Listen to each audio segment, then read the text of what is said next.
तो आज हम बात कर रहे हैं एक बहुत ही मशहूर कहानी, हु मूव्ड माई चीज। हाँ बिल्कुल। और उससे हम क्या सीख सकते हैं इस पे? हाँ, सोचिए कि एक भूल भुलैया है, एक मेज, और उसमें है 4 किरदार।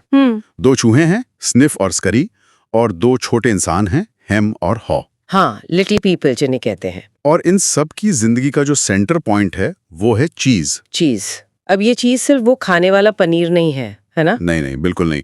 ये चीज कुछ भी हो सकता है, मतलब हमारी नौकरी, पैसा, सेहत, रिश्ते, मन की शांति भी। हाँ, जो भी चीज हमारे लिए जरूरी है, जिसे हम पाना चाहते हैं। सही। तो कहानी शुरू होती है, सब कुछ बढ़िया चल रहा है। हाँ, इन चारों को चीज स्टेशन सी पर ढेर सारा चीज मिलता है। रोज सुबह जाते हैं, मजे से खाते हैं, और हेम और हॉ जो इंसान है वो तो बिल्कुल सेटल हो जाते हैं।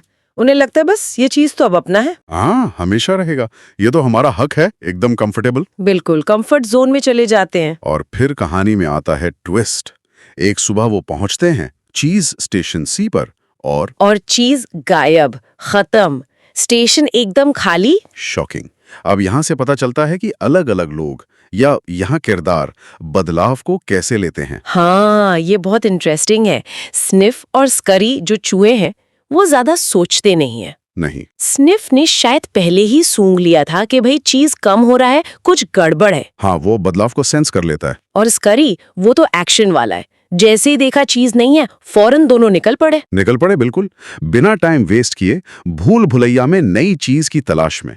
उनकी अप्रोच सीधी है, बदलाव हुआ, चलो आगे बढ़ो। एग्जैक्टली, तुरंत एक्शन। लेकिन हैम और हॉ वो इंसान हैं, उनका रिएक्शन अलग होता है। हाँ बिल्कुल अलग।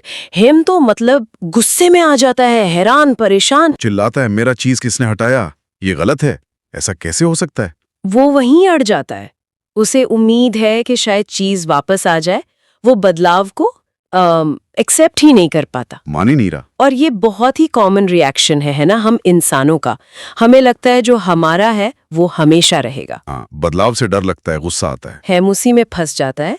और हॉबी शुरू में डरा हुआ है, उसे समझ नहीं आता कि क्या करे, मतलब खाली स्टेशन पर बैठे रहने से क्या होगा। और उसे वो भूल भुलैया में अकेले जाने से भी डर लगता है, कहीं खो गया तो, कहीं बाहर कुछ मिला ही नहीं तो। बिल्कुल, वो अनिश्चितता डराती है। लेकिन यहीं पर हॉ और हेम में एक फर्क आता है। हाँ, कुछ टाइम वो भी डरता है, कंफ्यूज रहता है, लेकिन फिर वो सोचने लगता है। वो सोचता है, अगर मैं यहीं बैठा रहा, इंतजार करता रहा तो क्या होगा, शायद कुछ भी नहीं मिलेगा। उसे एहसास होता है कि एक्शन लेना पड़ेगा। यहीं से हॉ का जो सफर है वो शुरू होता है। डर तो उसे अब भी लग रहा है। हाँ, डर है, लेकिन वो फैसला करता है कि उसे इस डर के पार जाना होगा। उसे भूल भुलैया में निकलना होगा, नया चीज खोजना होगा। और ये आसान नहीं होता उसके लिए। कई बार उसे शक होता है, लगता है वापस चला जाऊं। बिल्कुल, लेकिन वो हिम्मत करता है, और जैसे जैसे वो आगे बढ़ता है वो कुछ चीजें सीखता है और उन्हें दीवारों पर लिखता जाता है। हाँ, वो लर्निंग्स। जैसे एक जगह वो लिखता है, अगर तुम बदलोगे नहीं तो तुम मिट जाओगे। बहुत पावरफुल बात है ये। और एक और, जब तुम डर को पार कर लेते हो तब तुम असल में आजाद महसूस करते हो। हाँ, और वो सवाल जो वो खुद से पूछता है और लिखता भी है, अगर तुम्हें डर ना लग रहा होता तो तुम क्या करते? What would you do if you weren't afraid?